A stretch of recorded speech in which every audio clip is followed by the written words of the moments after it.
أعوذ بالله من الشيطان الرجيم.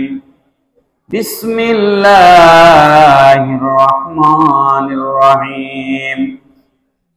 يا أيها الذين آمنوا استعينوا بالصبر والصلاة إن الله مع الصابرين.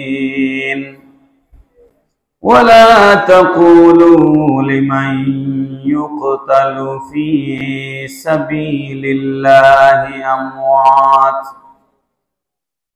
بل أحياء ولكن لا تشعرون. صدق الله مولانا العظيم وصدق رسوله النبي الحبيب الكريم. ঐতিহ্যবাহী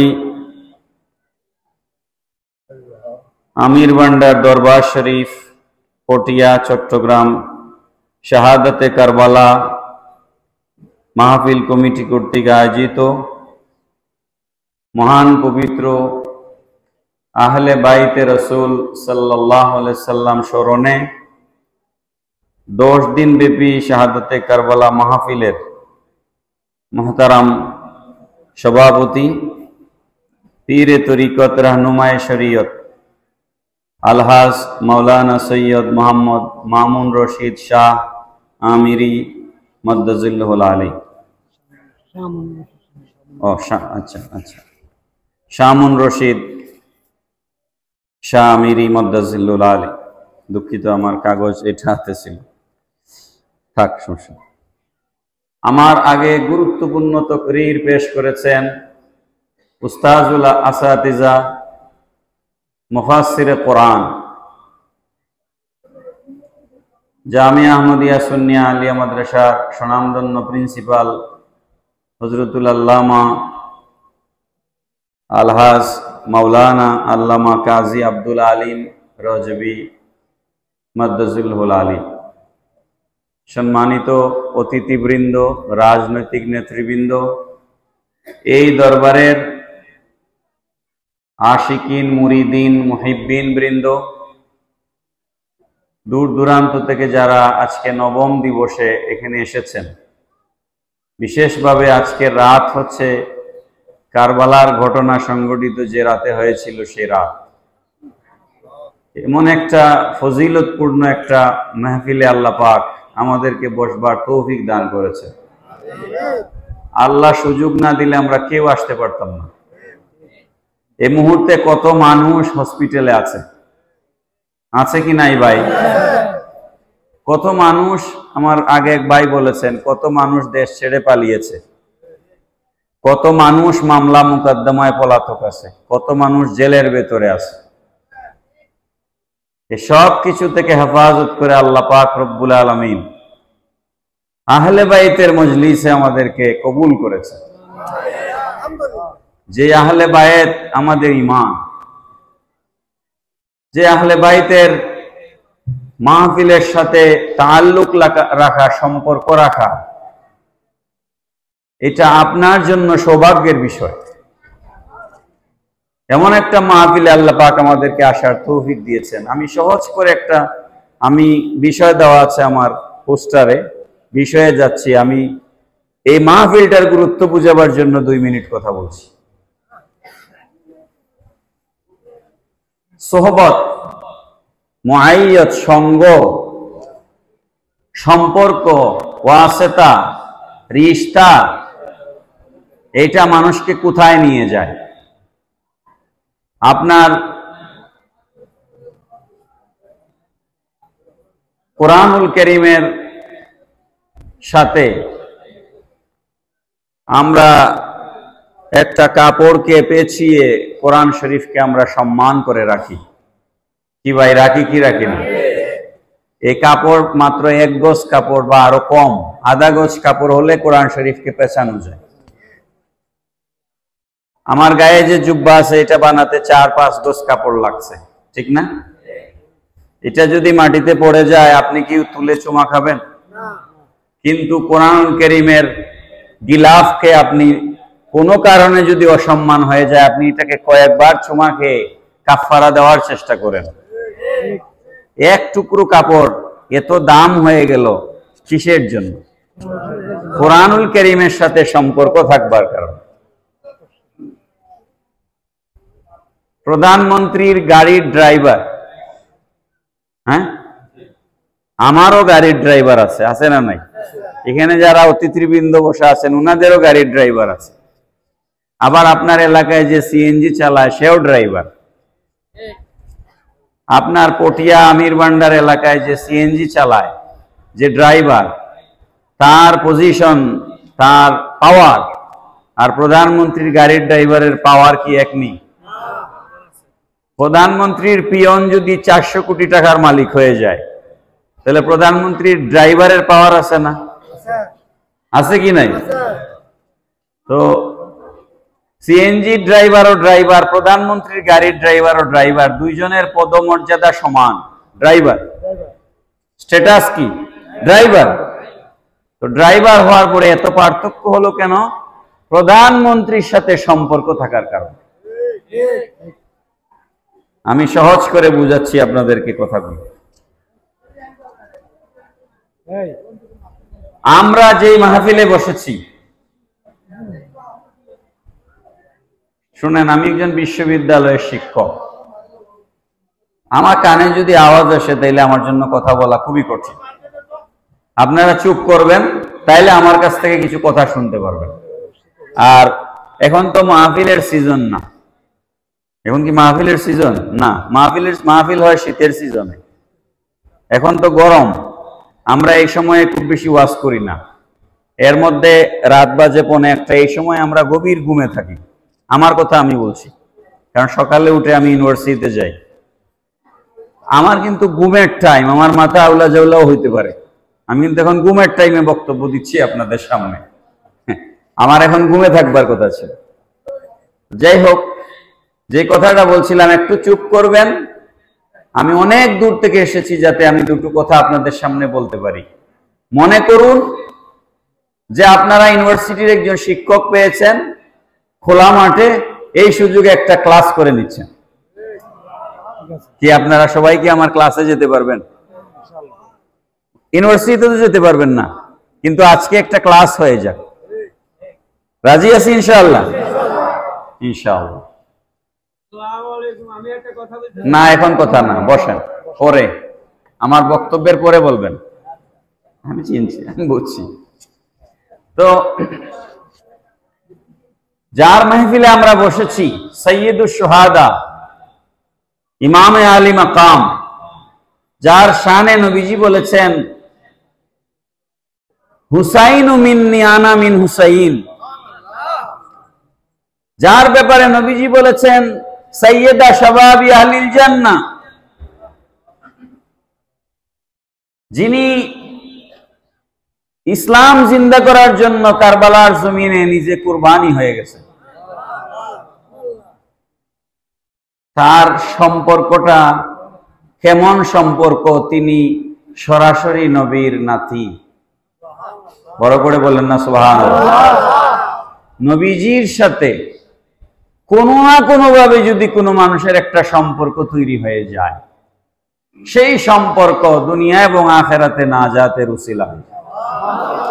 এই জন্য সাহাবায়ে কেরাম নবীজির সাথে সম্পর্ক করার জন্য পাগল ছিলেন।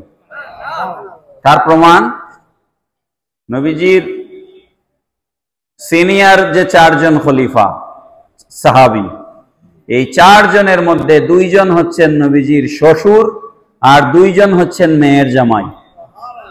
আপনি রিশতা বুঝতে হবে, রিশতা বুঝতে হবে। আবু বকর সিদ্দিক, ওমর আল ফারুক রাদিয়াল্লাহু তাআলা আনহুমা, এরা 2 জন হচ্ছেন নবীজির শ্বশুর। আবু বকর সিদ্দিক রাদিয়াল্লাহু তাআলা আনহুর মেয়ে হযরত আয়েশা সিদ্দিকা রাদিয়াল্লাহু তাআলা আনহা আমাদের মা, নবীজির স্ত্রী। আবার হযরতে উমর রাদিয়াল্লাহু তাআলা আনহুর মেয়ে হাফসা, হযরতে হাফসা বিনতে উমর রাদিয়াল্লাহু তাআলা আনহু নবীজির স্ত্রী, আমাদের মা, দেখুন দুইজন সিনিয়র সাহাবী, তারা মনে করেছেন আমরা যদি আমাদের মেয়েকে নবীর সাথে বিয়ে দিতে পারি এটা আমার কিয়ামতের ময়দানে নাজাতের উসিলা হবে। আর নবী নিজেই তার দুই মেয়েকে উসমান গনি জিন্নুরাইন রাদিয়াল্লাহু আনহুর কাছে বিয়ে দিয়েছেন। আমার আগে আমার উস্তাদ বক্তব্য দিয়ে গেছেন। নবীজি বলেছেন আমার যদি 40টা মেয়ে থাকতো আরো আমি একটা একটা করে উসমানের কাছে বিয়ে দিতাম।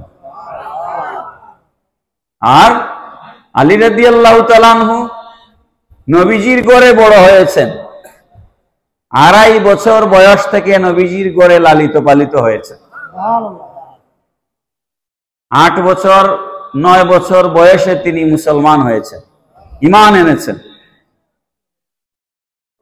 যখন ফাতেমাতুজ জাহরা সালামুল্লাহি আলাইহা তার বিয়ের বয়স হয়েছে তখন নবীজি চিন্তার মধ্যে পড়েছেন আমি ফাতেমাকে কার কাছে দিব।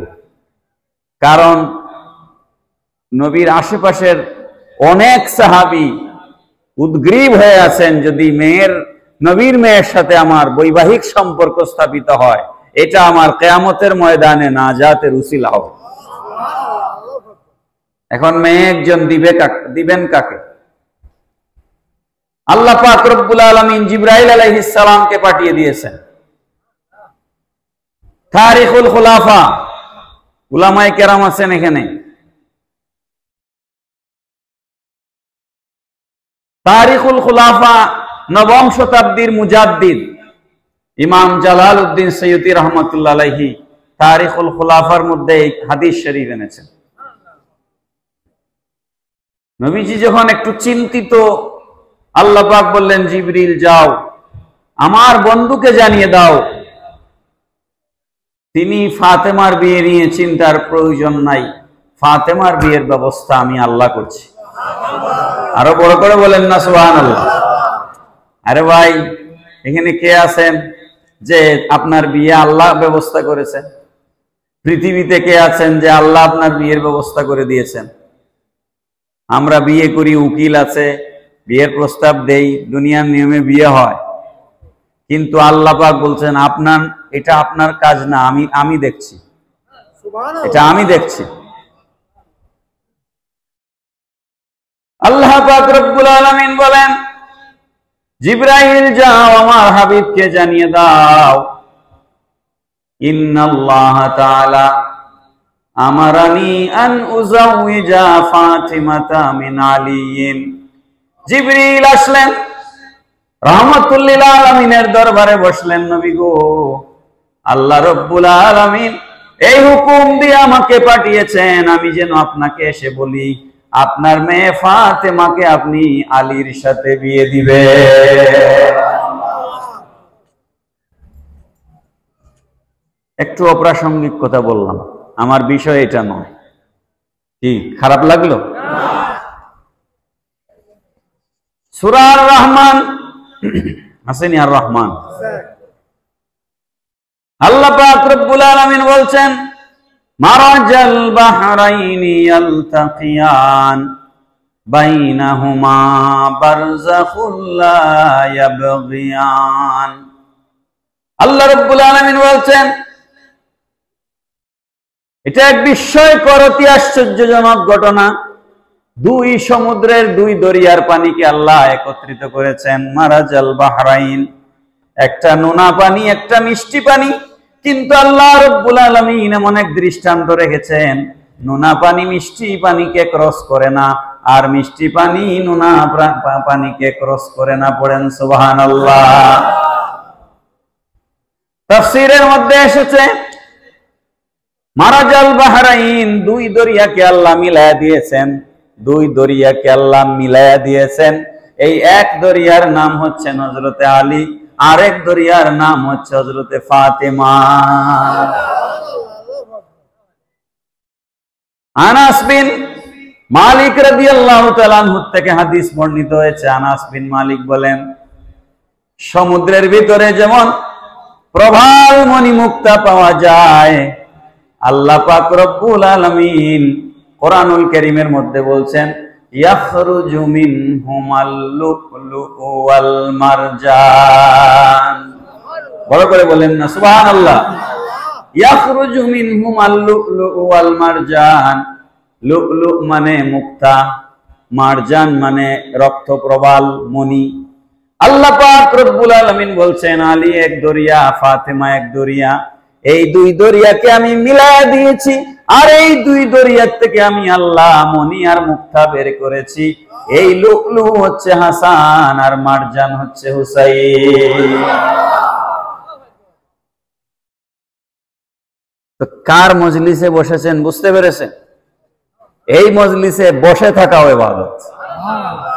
এই মজলিস কিয়ামতের ময়দানে আমাদের জন্য নাজাতের ওসিলা।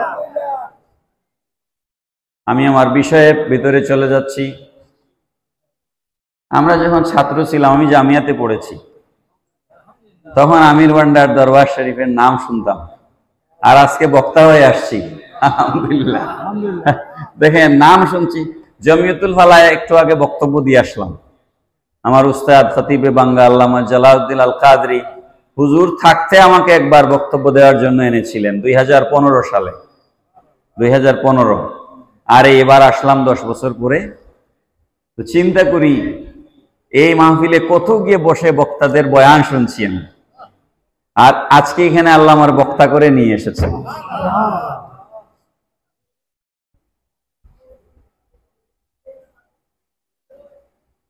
আল্লাহ পাক রব্বুল আলামিন কুরআনুল কারীমের সূরা বাকারার 153 নম্বর আয়াতের মধ্যে ইরশাদ ফরমাচ্ছেন,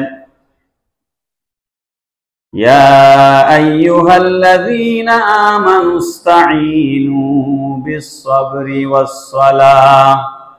হে ঈমানদারগণ, তোমরা আল্লাহর কাছে নামাজ এবং ধৈর্যের মাধ্যমে সাহায্য চাও। পড়েন সুবহানাল্লাহ। দুইটা বিষয়। কয়টা? নামাজ এবং সবর। নামাজ এবং সবর। নামাজ পড়েননি আপনারা? নামাজ ছাড়া কোনো আশিকের রাসূল নাই, এটা খেয়াল করতে হবে। নবীজি যখন দুনিয়ার থেকে বিদায় হচ্ছিলেন, দুনিয়ার থেকে পর্দা করছিলেন, হাদিস শরীফের মধ্যে এসেছে দুইটা কথা নবীজি বারবার উল্লেখ করেছেন। দুনিয়ার থেকে শেষ যখন মানুষ দুনিয়ার থেকে বিদায় হয়, কোনো মানুষ মারা যায়, তখন তার হুঁশ থাকলে কিন্তু কিছু ওসিয়ত করে। করে কি করে না? ওসিয়ত করে। নবীজির অন্তিম মুহূর্তে, আমি পরে পরিষ্কার করে দিব, নবীজির ইন্তেকাল হয়েছে এটা আমাদের বিশ্বাস করতে হবে, কিন্তু নবীজি রওজা শরীফে জিন্দা, এটা আমি পরে পরিষ্কার করব, আমার আলোচনায় আছে। নবীজির অন্তিম মুহূর্তে যখন নবীজি কথা বলছেন, তখন নবীজি বলছেন আসসালাহ আসসালাহ আসসালাহ ওয়া মা মালাকাত আইমানুকুম। নবীজি বলছেন, হে আমার উম্মতেরা, আমি দুনিয়া ছেড়ে চলে যাচ্ছি, তোমাদেরকে আমি ওসিয়ত করে যাচ্ছি নামাজ নামাজ নামাজ। তোমরা যে অবস্থায় থাকো নামাজ পড়বে। ভাই, বাসের ভিতরে নামাজ পড়া যায়, ট্রেনের ভিতরে নামাজ পড়া যায়, লঞ্চে নামাজ পড়া যায়, খেতে আইলে নামাজ পড়া যায়, দোকানের ভিতরে নামাজ পড়া যায়। এই বিশেষ মর্যাদা আল্লাহ পাক অন্য কোন নবীকে দেন নাই, অন্য কোন নবীর উম্মতকে দেন নাই। হাদিস শরীফের মধ্যে এসেছে, ওয়াজুইলাত লিয়াল আরদু মাসজিদান ওয়া তাহুরা। ও হাবিব আমার, আপনার মিলাদ হওয়ার কারণে 12 রবিউল আউয়াল আপনি নূরানি কদম মোবারক এই জমিনে রাখবার কারণে, আপনার কদম মোবারকের খাতিরে গোটা জমিনকে পাক করে আমি আল্লাহ মসজিদ করে দিয়েছি। এজন্য যেখানে ইচ্ছা সেখানে নামাজ পড়া যায়। এরপরেও যদি আপনি নামাজ না পড়েন, কোনো জবাব আল্লাহকে দিতে পারবেন? আপনি বলতে পারবেন না যে আমার আশপাশে মসজিদ ছিল না, এই কথা বলার সুযোগ। প্লেনের ভিতরে নামাজ পড়া যায়, লঞ্চে নামাজ পড়া যায়, যেখানে নামাজের রক্ত হবে সেখানে নামাজ পড়া যায়। আর নবীজি বলছেন, ওয়া মা মালাকাত আইমানুকুম, ও আমার উম্মতেরা, তোমাদের অধীনস্থ মানুষ যারা আছে, দাস দাসী, এবং তোমাদের আন্ডারে যারা কাজ করে, তাদের হক নষ্ট করবে না। আপনি দোকানের মালিক, আপনি তারে গালি ছাড়া কোনো কথাই বলেন না, ধমক দেন আর গালি দেন, কি আছে না না ভাই? দোকানে বিশেষ করে রেস্টুরেন্টে যারা কাজ করে, এদের বাপ দাদা 14 গোষ্ঠী তুলে গালি দেয় দোকানের মালিক, দেয় কি না ভাই? শুধু তাই না, যে বসের আন্ডারে যারা কাজ করে, এরা সব সময় তটস্থ থাকে, ভীত সন্ত্রস্ত থাকে, কখন মালিক আমার উপরে রেগে যাবে আর কি জানি বলবে। অথচ খাদিমুন নবী সাল্লাল্লাহু আলাইহি ওয়াসাল্লাম, নবীর খাদিম। কার খাদিম? নবীজির খাদিম।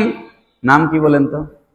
হযরতে আনাস ইবনে মালিক রাদিয়াল্লাহু তাআলা আনহু একাধারে 9 বছর নবীজির খেদমত করেছেন।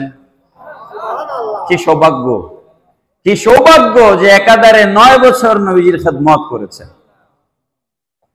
আনাস বিন মালিক রাদিয়াল্লাহু তাআলা আনহু বলছেন, আমি 9 বছর নবীর খেদমতে ছিলাম। 9 বছরের মধ্যে একদিনের জন্য, একবারের জন্য আল্লাহর রাসূল আমার উপরে কখনোই রাগান্বিত হন নাই এবং কখনোই বলেন নাই, আনাস তুমি এটা করলে কেন, আনাস তুমি এটা করলে না কেন। পড়েন না সুবহানাল্লাহ। কি আদর্শ নবীজি আমাদের সামনে রেখে গেছে। খালি নবীর আশিক মুখে মুখে বললে তো হবে না, নবীর আদর্শ আমার মধ্যে আসতে হবে। আপনারা আপনাদের অধীনস্থদের সাথে ভালো আচরণ করবেন। বিদায় হজ্জের ভাষণে নবীজি বলে গেছেন, তোমরা যা খাও তোমাদের দাসীদেরকেও তা খাওয়াবে, তোমরা যেই পোশাক পরো তোমাদের দাস দাসীদেরকে সেই পোশাক পরাবে। আপনার বাড়িতে কাজের লোক আছে, বুয়া বলি আমরা, বুয়া আমাদের দেশে। এই কাজের লোকদেরকে আপনি ঈদের সময় আপনি যেই দোকান থেকে কাপড় কিনেন, ওর জন্য ওই দোকান থেকে কাপড় কিনবেন। এটা আমার নবীর হুকুম, এটা আমার নবীর আদেশ। কথা অন্যদিকে যাচ্ছে, মূল কথায় থাকি।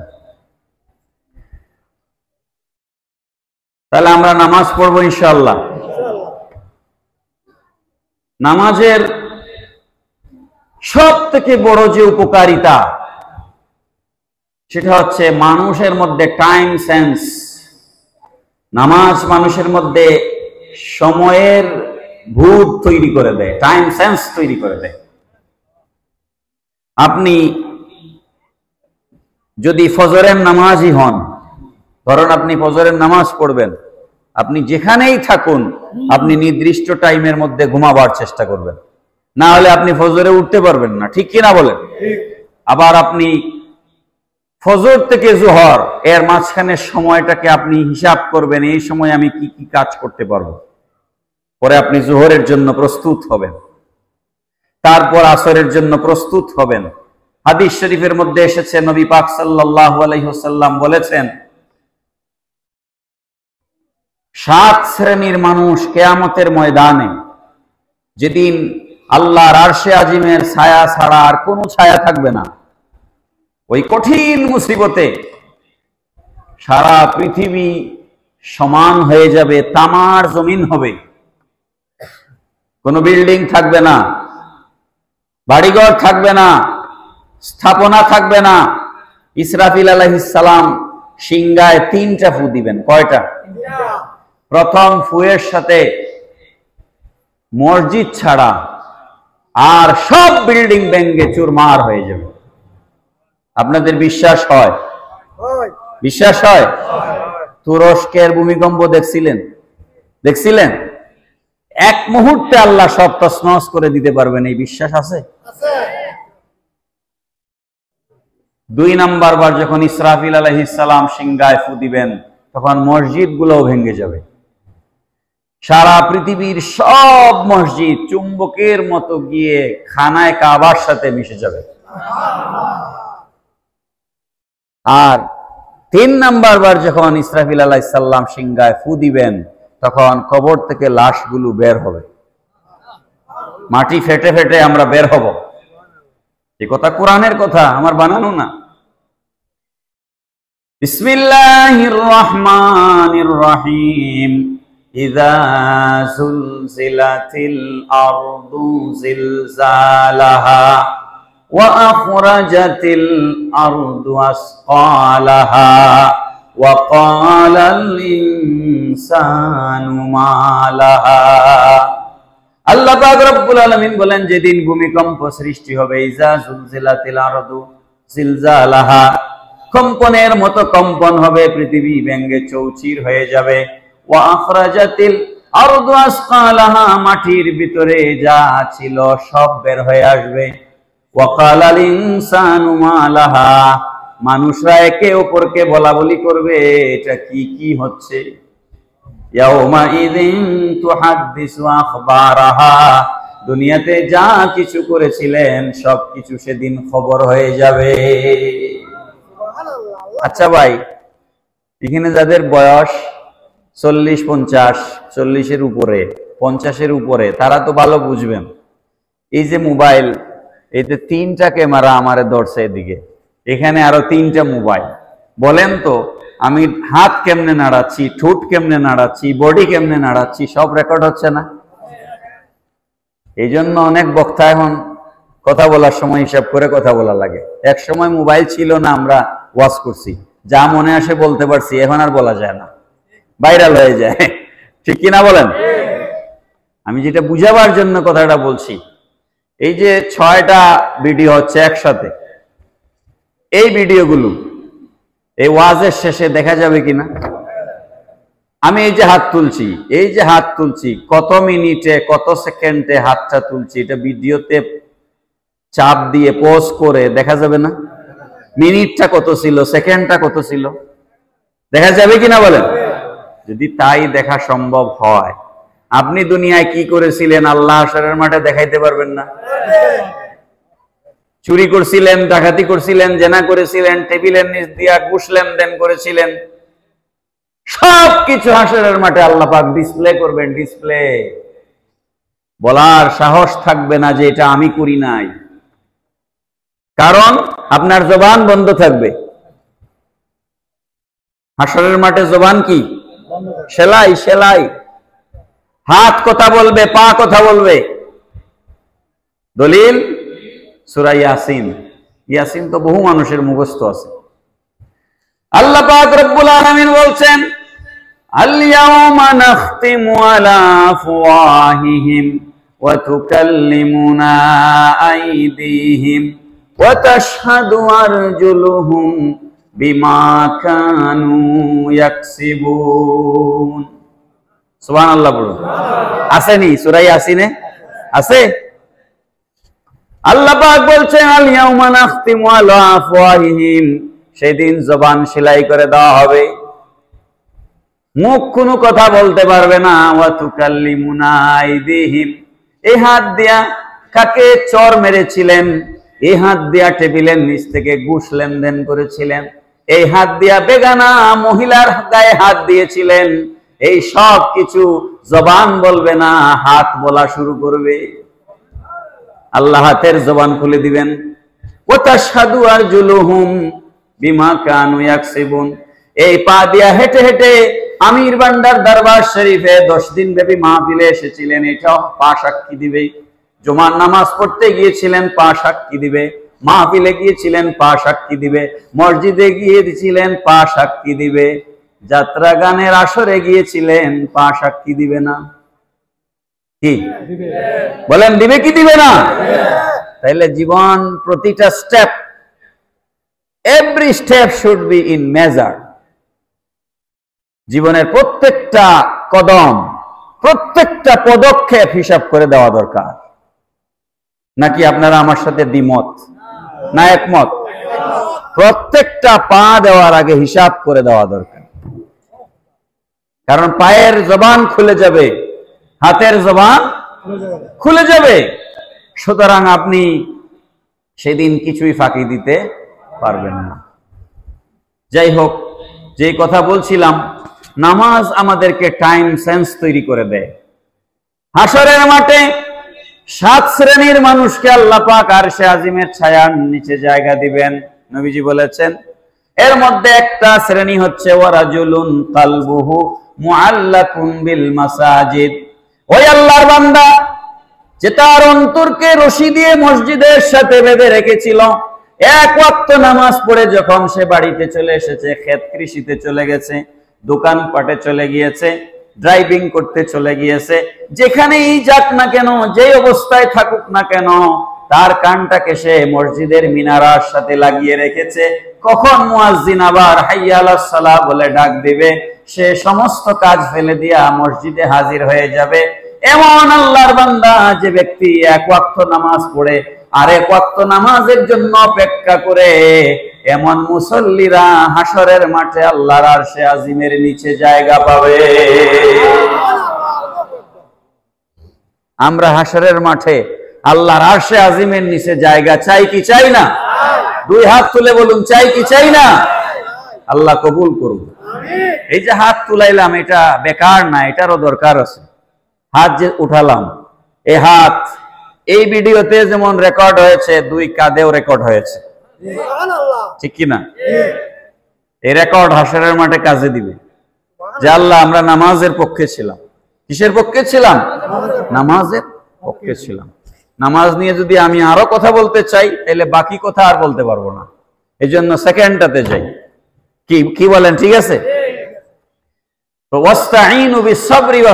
আল্লাহ বলছেন তোমরা বিপদে পড়ে গেলে নামাজ এবং ধৈর্যের মাধ্যমে আল্লাহর সাহায্য চাও। তাহলে আপনি যদি কোনো মুসিবতে পড়ে যান, বিশ্বাস করুন আমার কথা, রাত 3টায় ঘুম থেকে উঠে যান, আপনার স্ত্রী ঘুমে, আপনার সন্তান ঘুমে, পৃথিবীর সমস্ত পাক পাখালি তাদের নিড়ে চলে গেছে, সারা জনপদ গভীর ঘুমে নিমজ্জিত, একমাত্র আল্লাহ আর আপনি। আল্লাহ জানেন আমার বান্দা দাঁড়িয়েছে আমার জন্য। সিজদায় পড়ে যান রাত 3টায় তাহাজ্জুদের মধ্যে, আল্লাহ পাক রব্বুল আলামিনকে আপনার মুসিবতের কথা বলুন, আল্লাহ রব্বুল আলামিন আপনার মুসিবত হল করে দিবেন। বলুন যে আল্লাহ দেখো, তুমি ছাড়া আমার চোখের পানি কেউ দেখছে না, ইভেন আমার স্ত্রীও দেখছে না, আমার সন্তানও দেখছে না, আল্লাহ তুমি আমাকে ফিরিয়ে দিও না। নবীজি বলেছেন, তাহাজ্জুদ গুজারি আল্লাহর কোন বান্দা যখন শেষ রাতে উঠে তাহাজ্জুদের নামাজ পড়ে চোখের পানি ছেড়ে দেয়, চোখের পানি গাল বেয়ে নাকের আগায় আসার আগে আগে আল্লাহ রব্বুল আলামিন তার মুনাজাত কবুল করে। সুতরাং নীরবে চাইবেন, নির্জনে চাইবেন। একটা হাদিস শরীফ শোনাই, হয়তো জীবনে প্রথম শুনতে পারেন। সমস্যায় পড়লে আমরা মানুষের কাছে গিয়ে হাত পাতি না? ভিক্ষুক তো একটা আছেই, এক শ্রেণী, আর আমরাও তো সাধারণ পাবলিক। আমিও ধরেন এখন যদি আমার টাকা 20,000 দরকার হয়, আমি আরেকজনের কাছে যাব না যে ভাই আমার 20,000 টাকা দিয়ে সাহায্য করো, পরে আমি তোমার এটা ফেরত দেব। এটা নাজায়েজ কিচ্ছু না, এটা জায়েজ। কিন্তু আমার নবী কি বলেছেন জানেন? নবীজির কথা কেমন ওজনওয়ালা কথা। বুলেটের পিস্তলের বুলেট বের হয়ে টার্গেট মিস হতে পারে, টার্গেট, কিন্তু আমার নবীর জবানের কথা। তাহলে নবীজি কি বলছেন শোনেন, সহিহ হাদিস। নবীজি বলছেন, ও আমার উম্মতেরা, তুমি যদি অভাবের মধ্যে পড়ে যাও, তোমার ঘরে চাল নাই, ডাল নাই, টাকা নাই, পয়সা নাই, বাজার করবার মতো টাকা নাই, পৃথিবীর কোন মানুষের কাছে হাত না পেতে গভীর রাতে আল্লাহ রব্বুল আলামিনকে সিজদা দিয়ে আল্লাহর কাছে বলো, আল্লাহ তুমি আমার অভাব মিটায়া দাও। নবীজি বলেন, একদিনের জন্য নয়, এই মুনাজাতের কারণে আল্লাহ রব্বুল আলামিন আগামী 1 বছরের তার রিজিকের ব্যবস্থা করে দিবে। আপনি চাইছেন কখনো এরকম? চাই নাই তো আমরা, চাইতে তো হবে। 1 বছরের রিজিকের ব্যবস্থা আল্লাহ করে দিবেন, 1 বছরের। কোরআনুল কারীমে আল্লাহ রাব্বুল আলামিন বলছেন, ওয়ায়ারযুকুহু মিন হাইসু লা ইয়াহতাসিব। আল্লাহ বলেন, বান্দারে আমার কাছে চাও, আমি এমন জায়গা থেকে তোমাকে রিজিক দেব লা ইয়াহতাসিব, যেটা তোমার কল্পনাতেও কোনোদিন আসে নাই।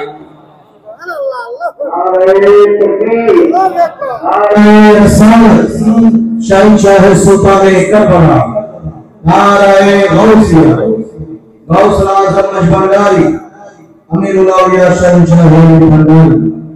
উলামায়ে আহলে সুন্নাহ সম্মানিত উপস্থিতি বক্তব্য করেছেন মসজিদের সহকারী কারবালা মাহফিলের আজ ভবন দিবসের সম্মানিত সভাপতি আমির ভট্টা শরীফ মসজিদ শাহাদাতে কারবালা মাহফিল কমিটির সম্মানিত সভাপতি আল্লাহী পীরে তরিকত শাহ সুফি মাওলানা রাসূল সামন্ত শিক্ষা আমির বাংলাদেশ মুতাজ্জিদ হলারি সম্মানিত সভাপতি মহোদয়কে শাহাদাতে কারবালা মাহফিল কমিটির পক্ষ থেকে দরবার পাকের পক্ষ থেকে মোবারকবাদ অভিনন্দনকে করছি। আমাদের মঞ্চারত শিবিরের আজকের মাহফিলের সম্মানিত আলোচক ঐতিহ্যবাহী চট্টগ্রাম আগ্রাবাদ কেন্দ্রীয় জামে মসজিদের খতিব সুলতান কবি মাওলানা মিজানুর রহমান কাদরী মুতাজ্জিদ হলারি সহ উপস্থিত মেহমানবৃন্দ প্রত্যেক সম্পর্কে তসবিহি শাহাদাতে কারবালা মাহফিল কমিটির পক্ষ থেকে মোবারকবাদ অভিনন্দনকে করছি। দুরুশিবু সালাতুন ইয়া রাসূলুল্লাহ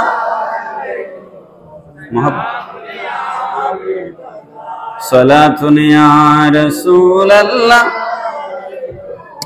সালামুন ইয়া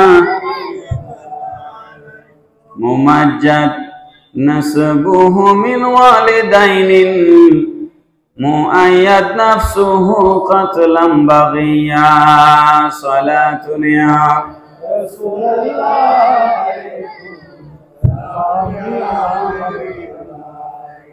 আমি কি শেষ করে দিব?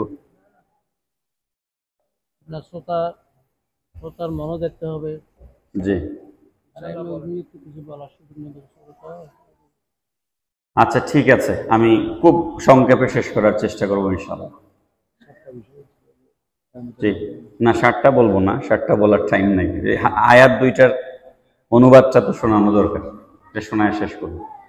সালাতুন ইয়া রাসূলুল্লাহ সালামুন ইয়া হাবিবাল্লাহ। মুহতারাম হাজিরিন, আল্লাহ পাক রব্বুল আলামিন বলছেন ওয়াস্তাঈনু বিস-সাবরি ওয়াস-সালাহ, তোমরা মুসিবতে পড়ে গেলে নামাজ এবং ধৈর্যের মাধ্যমে আল্লাহর কাছে সাহায্য চাও। নামাজের কথা কিছুটা বলা হয়েছে, কি ঠিক নেই? সবরের কথা একটু সংক্ষেপে বলবো। উলামায়ে কেরামগণ সবরকে 3 ভাগে ভাগ করেছে। কয় ভাগে? সবরের বাংলা অর্থ হচ্ছে ধৈর্য। সবরের বাংলা কি? ধৈর্য। ইমাম হুসাইন রাদিয়াল্লাহু তাআলা আনহু কারবালার জমিনে সর্বোচ্চ ধৈর্যের পরাকাষ্ঠা দেখিয়েছে। সুবহানাল্লাহ। আমি এখানে এই প্রসঙ্গটা আনছি, সংক্ষেপ করব। সবর কয় প্রকার? সারা জীবনের জন্য মনে রাখবেন। এক প্রকার সবর হচ্ছে সবর আলাল মুসিবা। সবর আলাল মুসিবা মানে বিপদের সময় ধৈর্য ধরা। 2 নম্বর প্রকারের সবর হচ্ছে সবর আলাল ইবাদত। সবর আলাল ইবাদত মানে হচ্ছে ইবাদত করবার জন্য সবর করা। আর 3 নম্বর হচ্ছে সবর আলাল মাসিয়া, গুনাহ থেকে বেঁচে থাকার জন্য সবর করা। সংক্ষেপে বুঝুন, সবর আলাল মুসিবত, এটার কথা কোরআন শরীফে আল্লাহ পরিষ্কার বলে দিয়েছেন। আল্লাহ পাক রব্বুল আলামিন বলছেন وَلَنَبْلُوَنَّكُمْ بِشَيْءٍ مِّنَ الْخَوْفِ وَالْجُوعِ وَنَقْصٍ مِّنَ الْأَمْوَالِ وَالْأَنفُسِ وَالثَّمَرَاتِ وَبَشِّرِ الصَّابِرِينَ الَّذِينَ إِذَا أَصَابَتْهُم مُّصِيبَةٌ قَالُوا إِنَّا لِلَّهِ وَإِنَّا إِلَيْهِ راجعون। আমরা ইন্না লিল্লাহি ওয়া ইন্না ইলাইহি রাজিউন শুধু মানুষ মারা গেলে পড়ি, ঠিক না? কিন্তু এটা হচ্ছে মুসিবতের দোয়া। কিসের দোয়া? হ্যাঁ, মানুষ মারা যাওয়া এটাও একটা মুসিবত। এটা কি? এই জন্য মানুষ মারা গেলে যে আমরা ইন্না লিল্লাহ পড়ি এটা ঠিক আছে, কিন্তু ইন্না লিল্লাহ পড়বার আরো বহু জায়গা আছে, আছে না নাই? আপনি যে কোনো বিপদে পড়েন, আল্লাহ পাক বলেন আমি মানুষদেরকে পরীক্ষা করি, ওয়ালা নাবলুয়ান্নাকুম বিশাইইম মিনাল খাউফ, ভয় দিয়ে, ভীতি দিয়ে, ওয়াল জু', ক্ষুধামন্দা দিয়ে, অভাব অনটন দিয়ে, ওয়া নাকসিম মিনাল আমওয়াল, সম্পদের ক্ষতি সাধন করে। ব্যবসা নষ্ট হয়ে গেল, আপনার উপর পরীক্ষা আসছে, ঠিক কিনা বলেন? সম্পদের ক্ষতি সাধন করে। ওয়াল আনফুসি, নিজের নফসের উপরে ক্ষতি সাধন করে। ওয়াস সামারাত, ফল ফলাদির ক্ষতি সাধন করে। বন্যা আসলো, নাই হয়ে গেল সব। আল্লাহ পাক বলেন এই সমস্ত মুসিবতে পড়ে আমার বান্দা যখন আমার উপরে ভরসা করে ইন্না লিল্লাহি ওয়া ইন্না ইলাইহি রাজিউন পড়ে, ওয়াবাশশিরিস সাবিরিন, ওই সমস্ত ধৈর্যশীলদেরকে সুসংবাদ দিন। পড়ুন সুবহানাল্লাহ। ওই সমস্ত ধৈর্যশীলদেরকে সুসংবাদ। কারবালার জমিনটা কেমন মুসিবতের জমিন ছিল বলেন? এটা তো আপনারা এই 10 দিন থেকে আলেমদের কাছ থেকে শুনতেছেন এবং বছরের পর বছর থেকে শুনতেছেন। আল্লাহর আসমানের নিচে জমিনের উপরে কারবালার জমিনে যে অমানবিক নৃশংসতার ঘটনা ঘটেছে, কারবালার জমিনে যে নিষ্ঠুর নির্মম যে ঘটনা ঘটেছে, এর আরেকটা উদাহরণ পৃথিবীতে নাই। কথা কোন ঠিক না বেটি? এরকম পরিস্থিতিতে ইমামে আলী মাকাম সৈয়দুশ শুহাদা ইমাম হুসাইন রাদিয়াল্লাহু তাআলা আনহু, তিনি কি বিপর্যস্ত হয়ে গিয়েছিলেন নাকি তিনি ধৈর্যের উপরে অটল অবিচল ছিলেন? ধৈর্যের উপরে অটল অবিচল ছিলেন। মুসিবতে পড়লে কিভাবে ধৈর্য ধরতে হয় এটা আমাদেরকে ইমাম হুসাইন শিক্ষা দিয়ে গেছে। সময় স্বল্পতার জন্য আমি বিশদ ব্যাখ্যা দিচ্ছি না। 2 নম্বর, সবর আলাল ইবাদত। সবকিছু আমার যুবক ছেলে এখানে আছে, যুবকরা রাত 12টা 1টা পর্যন্ত পটিয়ায় বাজারে আড্ডা দিতে পারে, তার খারাপ লাগে না। কিন্তু নামাজ পড়তে গেলে এখন আর শরীর চলে না, আর শরীর চলে না। বাকি সারা রাত আড্ডা দিতে শরীর চলতেছে, কিন্তু যখনই নামাজ পড়ার কথা বলা হচ্ছে এখন আর শরীর চলে না। আছে না নাই?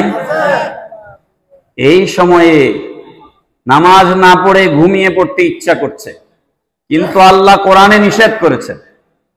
আল্লাহ কোরআনে বলেছেন ওয়ালা তামুতুন্না ইল্লা ওয়া আনতুম মুসলিমুন। আল্লাহর নিষেধ আছে কোরআনে, আপনি সেই নিষেধাজ্ঞার কথা স্মরণ করে যতই খারাপ লাগুক আপনি বিছানায় না গিয়ে কষ্ট করে ধৈর্য ধরে এশার নামাজ পড়ে বিছানায় গিয়েছেন, এটাকে বলা হয় সবর আলাল ইবাদত। এই যে সাহেবে সুলতান শাহ সুফি আমিরুজ্জামান রহমতুল্লাহি তাআলা আলাইহি, ওনারা এমনি আমিরুজ্জামান আমিরুল আউলিয়া কি বুংবাং করে হয়ে গেছে? উনার রাতের পর রাত নির্ঘুম কাটিয়েছেন, বিছানায় পিঠ লাগান নাই, মাবুদের সাথে প্রেম করেছেন। এই জন্য মাবুদ রাজি হয়ে গেছে। পড়েন সুবহানাল্লাহ। ইবাদত, রাত জেগে ইবাদত করা, এটা কি পরিমাণ ধৈর্যের দরকার, এটাকে বলা হয় সবর আলাল ইবাদত। আর 3 নম্বর হচ্ছে সবর আলাল মাসিয়াত। আমার যুবক ভাইরা, এই মোবাইলের কথা একটু আগে বলছি না, এই মোবাইল বর্তমান জামানায় একটা দাজ্জাল। খুব লক্ষ্য করবেন আমার কথাটা। আমার বাড়ি মৌলভীবাজার জেলা, যদিও আমি থাকি সিলেটে, যেহেতু আমি শাহজালা ইউনিভার্সিটিতে চাকরি করি। তো মৌলভীবাজারে শহরে একটা সিনেমা হল ছিল, বুঝছেন? ওটার নাম ছিল কুসুমবাগ সিনেমা হল, জায়গার নাম কুসুমবাগ। ওটা এখন সিনেমা হল নাই, ওটা ভেঙ্গে ওখানে কুসুমবাগ শপিং সিটি। তো আমি কুসুমবাগ শপিং সিটির সামনে একটা মাহফিলে বক্তৃতা করতে গেছি। তো গড়ে যখন আপ্যায়ন করা হচ্ছে আমাদেরকে, হুজুরদেরকে তো অনেক ধরনের আপ্যায়ন মানুষ করে, আল্লাহর ওয়াস্তে করে, আল্লাহ কবুল করুন, সবাই পড়ুন আমিন। তো আমাকে একজন এসে বলছে, হুজুর আপনারা তো বলেন যে মানুষ সিনেমা দেখা, অশ্লীলতা, বেহাপনার দিকে ধাবিত হচ্ছে, কিন্তু আসলে তো সিনেমা দেখা কমে গিয়েছে। এই যে আমাদের সিনেমা হল চলে না, মানুষ আর এখন সিনেমা হল দেখতে আসে না, এই জন্য সিনেমা হল ভেঙে ফেলা হয়েছে। আমি বললাম তোমার এই কথাটা আমি মাহফিলে আলোচনা করব, এখানে গড়ে না বলে। মাহফিলে আমি যে বক্তৃতা করেছিলাম এটা মনে হয় 15 বছর আগের কথা আপনাদেরকে বলছি, যে সিনেমা হল ভেঙে ফেলা হয়েছে এর অর্থ এই নয় যে মানুষ এখন আর সিনেমা দেখে না, বরং আগের থেকে কয়েক গুণ বেশি সিনেমা মানুষ এখন দেখে। আগে মানুষ সিনেমা হলে গিয়ে সিনেমা দেখতো, আর এখন পকেটে পকেটে সিনেমা, হাতে হাতে সিনেমা। তো হলে যাওয়া লাগে নাকি?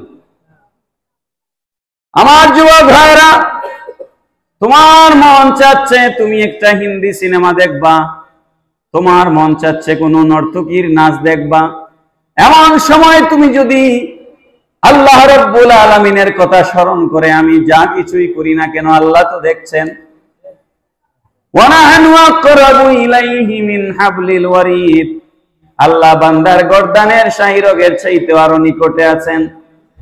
আমি যদি গয়ে দরওয়াজা বন্ধ করে বসে মোবাইলের মধ্যে নাটক সিনেমা দেখি, সেটা তো আমার আল্লাহ দেখবেন।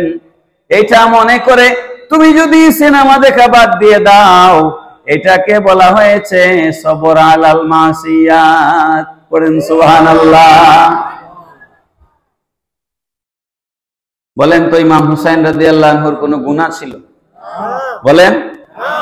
তাহলে সবর আলাল মাসিয়াত, উনারা এই জায়গায় শতভাগ পাস, ঠিক কিনা বলেন? ইবাদতে কোনো ত্রুটি ছিল? তাহলে সবর আলাল ইবাদত, এখানে উনারা 100% পাস। মুসিবতের মধ্যে ধৈর্য ধরতে উনার কোনো ত্রুটি ছিল? তাহলে সবর আলাল কি মুসিবা, মানে 3 প্রকারের সবর এক জায়গায় হয়েছিল ইমাম হুসাইনের ভেতরে। সুবহানাল্লাহ। দ্বিতীয় আয়াতের উপরে 5 মিনিট বলে শেষ করে দিই। দ্বিতীয় আয়াত 153 আর 154 সূরা বাকারা আমাকে আলোচনা করতে বলা হয়েছিল, পোস্টারে লেখা আছে। 53 শেষ করলাম, এখন 54। বেশিক্ষণ নিব না, হুজুরও আসছেন, এদিকে বক্তাও একজন বসা আছেন, উনিও ভালো বক্তা, আমি জানি, আমার থেকে ভালো বক্তা, ভালো বক্তৃতা করবেন। তো এটা হচ্ছে কারবালার সাথে প্রাসঙ্গিক। আল্লাহ পাক রব্বুল আলামিন বলছেন,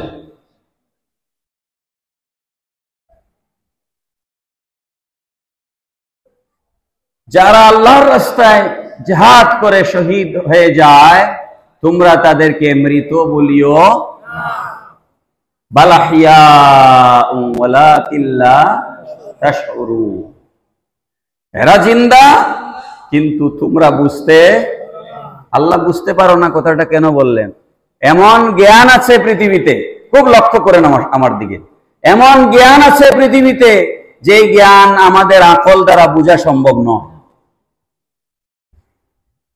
বলুন তো, কবরে একজন মানুষ কিভাবে জিন্দা, এটা বোঝার জন্য যে জ্ঞান দরকার, সেই জ্ঞান কি আমাদের আছে?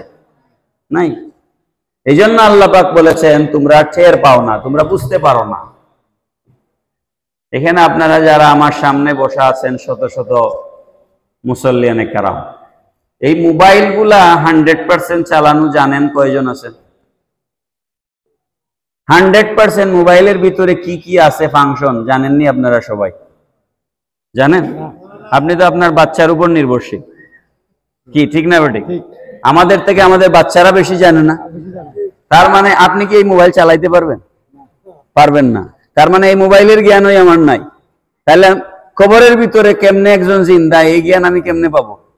এই জন্য আল্লাহ পাক আগেই বলে দিয়েছেন, তোমার এটা নিয়ে মাথা ঘামানোর দরকার নাই, তুমি এটা টেরই পাবে না, আমি কেমনে জিন্দা রাখবো এটা আমার ব্যাপার। বলেন সুবহানাল্লাহ। আমি খুব সংক্ষেপ করছি, একদম সংক্ষেপ। আচ্ছা, আপনাদের দৃশ্যটা কেমন মনে হয় যে কারবালার জমিনে ইমাম হুসাইন রাদিয়াল্লাহু তাআলা আনহুকে তত্ত্বগত কিছু আমাদের আলোচনায় বক্তাদের কিছু বিভ্রাট হয়ে যায়। আপনারা খেয়াল রাখবেন, 72 জন কারবালায় গিয়েছিলেন, কিন্তু 72 জন পুরুষ ছিলেন না। এটা খেয়াল রাখতে হবে আপনাদেরকে। কারবালায় জিহাদে শহীদ হয়েছিলেন 41 জন। কতজন? 72 জন নন, কিন্তু 72 জন গিয়েছিলেন। ওই বাহিনীতে 6000, কেউ কেউ বলছে 20,000, কেউ কেউ বলছেন 30,000। আচ্ছা, 72 জন মানুষের সাথে 6000 মানুষের যুদ্ধ করা লাগে? জুড়ে একটা দৌড় দিলেই তো এই 72 জন পায়ের তলে পড়েই তো মরে যাবে। কথা কোন ঠিক না বেটি? তাহলে এটা সমান যুদ্ধ ছিল না, এটা একটা অসম যুদ্ধ ছিল। এটা একটা অসম যুদ্ধ ছিল। এই অবস্থায় ইমাম হুসাইন ধৈর্য হারান নাই। এখন আপনি দেখছেন ইমামে আলী আসগরের বুক ফেড়ে তীর বের হয়ে গেছে, এটাই তো ঘটনা, তাই না? আপনি দেখছেন ইমাম হুসাইন রাদিয়াল্লাহু তাআলা আনহুর মাথা মোবারককে শরীর মোবারক থেকে আলাদা করে বর্ষার মধ্যে নিয়ে মিছিল করেছে তারা, এটাই সত্য। কিন্তু এটা আপনি দেখছেন আপনার চোখ দিয়ে। আল্লাহ কি বলছেন? আল্লাহ পাক রব্বুল আলামিন বলছেন, ওয়ালা তাহসাবান্নাল্লাযীনা কুতিলু ফি সাবিলিল্লাহি আমওয়াতা। আল্লাহর রাস্তায় জিহাদ করে যারা দুনিয়া থেকে বিদায় হয়েছেন, খবরদার খবরদার, এরা মরা নন, এরা জিন্দা। এদের মরা হওয়ার ব্যাপারে তোমরা কল্পনাও করিও না। আচ্ছা, খুব সহজে বলেন, শহীদ হয়েছেন ইমাম হুসাইন। শহীদ হয়েছেন কে? ইমাম হুসাইন। কারবালায় তো এজিদ মরে নাই, মরছে পরে। হে মনে করছিল, তার বয়স ছিল তখন 35 বছর। আমি জমিয়তুল ফালায় বলে আসছি একটু এই কথাটা। এজিদ মনে করেছিল আমার বয়স মাত্র 35। কুফা দামেশকে আমার কোনো বিরোধী মানুষ নাই, মদিনায় আর মক্কায় আমার কিছু বিরোধী মানুষ আছে, যেমন ইমাম হুসাইন, তারপরে হচ্ছেন আব্দুল্লাহ ইবনে ওমর, আব্দুল্লাহ ইবনে জুবাইর, আব্দুল্লাহ ইবনে আব্বাস। এরা জান গেলেও আমার কাছে মুরিদ হবে না, আমার বায়াতেরা মানবে না, ঠিক কিনা বলেন? তাহলে এদেরকে যদি সরাই দিতে পারি, তাহলে আমার পথের কাঁটা দূর হয়ে গেল। আগামী 30-40 বছরের জন্য মসনদ আমার। কিন্তু আল্লাহর পরিকল্পনা তো সেটা নয়। আল্লাহ 3.5 বছরের মাথায় এজিদকে ধ্বংস করে দিয়েছেন। 3.5 বছর মাত্র। এজিদ পৃথিবীতে ছিল মাত্র 38.5 বছর। সুতরাং পরিকল্পনা সবকিছু আপনার ইচ্ছায় হয় না। কার ইচ্ছায় হয়? আল্লাহর ইচ্ছায় হয়। আমি যেই কথাটা বলতে চাই, কারবালার ময়দানে এজিদ তো মরে নাই, শহীদ হয়েছেন কে? ইমাম হুসাইন। আপনারা বুঝে উত্তর দিবেন। ইমাম হুসাইন শহীদ হয়ে গেছেন 1400 বছর আগের ঘটনা। কত বছর? 1400 বছর আগের ঘটনা। ইমাম হুসাইন শহীদ হয়েছেন, এজিদ কিন্তু ওই সময় মরে নাই কারবালায়। ইমাম হুসাইন শহীদ হওয়ার কারণে মরে গেছেন না জিন্দা হয়েছেন? বলেন, তিনি কি মরে গেছেন না জিন্দা হয়েছেন? আজ পৃথিবীতে সকল রাষ্ট্রে মুসলমান আছে, কম বেশি। যত রাষ্ট্রে মুসলমান আছে, কোন না কোন দেশে, কোন না কোন ফ্যামিলিতে হাজারো লক্ষ ছেলেদের নাম বাবারা হাসান হুসাইন রাখে। কথা কোন ঠিক না বেটি? আপনাদের চট্টগ্রামে হাসান নামে মানুষ আছে, হুসাইন নামে আছে, কিন্তু এজিদ আছে। এই জন্য কতলে হুসাইন আসল মে মর গে এজিদ। আসলে তো এজিদ মরেছে, হুসাইন মরেন নাই। কারণ পৃথিবীতে এজিদের নামে কোনো মানুষের নাম নাই। এজিদ নিন্দিত, এজিদ ঘৃণিত। পৃথিবীতে কোনো মানুষ যদি মারাত্মক ধরনের কোনো নিষ্ঠুর কাজ করে, তখন মানুষ বলে এই লোকটা একটা এজিদ। বলে কি বলে না? এই লোকটা একটা এজিদ। বুকপিট নাই, বুকপিট নাই, আমাদের সিলেটি ভাষায় বলে বুকপিট নাই, কোনো মায়া নাই, দয়া নাই, এ একটা এজিদ। যার অন্তরে দয়া নাই, মানুষ তারে সীমার বলে। কি বলে? তাইলে আসলে মরল কে?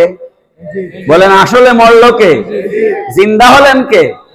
হুসাইন। এটার নাম শাহাদাত। এটার নাম কি? শাহাদাত।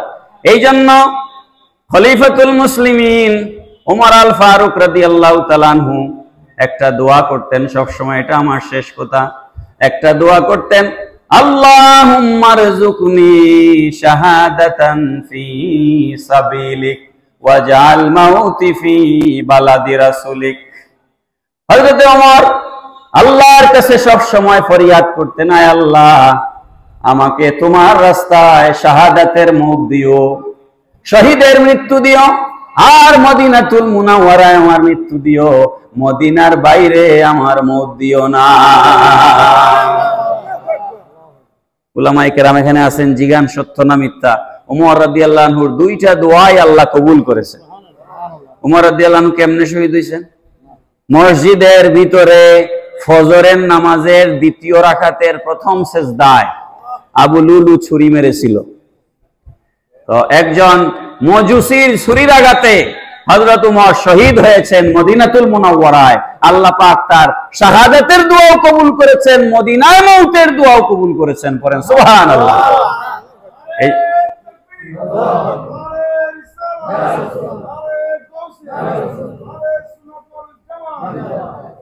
সুতরাং আমার প্রিয় ভাইরা, আমরা আল্লাহর রাস্তায় শাহাদাতের কামনা করতে চাই। আল্লাহ কবুল করুন, সবাই বলুন আমিন। আল্লাহ পাক আমাদেরকে যেন শাহাদাতের মওত নসিব করেন, সবাই বলুন আমিন। আমার শেষ কথা হচ্ছে, ইমাম হুসাইন রাদিয়াল্লাহু তাআলা আনহু কারবালায় কি কারণে শহীদ হলেন? এজিদের কাছে তিনি বায়াত হলেন না কেন? কারণ এজিদ মদখুর ছিল, এজিদ জেনাখুর ছিল, এজিদ বেনামাজি ছিল, এজিদ ছিল একজন দুর্নীতিবাজ শাসক। যেই কারণে ইমাম হুসাইন রাদিয়াল্লাহু তাআলা আনহু এজিদের কাছে বায়াত গ্রহণ করেন নাই।